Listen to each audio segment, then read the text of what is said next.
يا أيها المزمل قم الليل إلا قليلا نصفه أو انقص منه قليلا أو زد عليه ورتل القرآن ترتيلا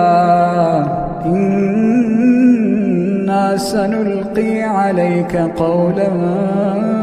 ثقيلا إن ناشئة الليل هي أشد وطئا وأقوم قيلا إن لك في النهار سبحا طويلا واذكر اسم ربك وتبتل إليه تبتيلا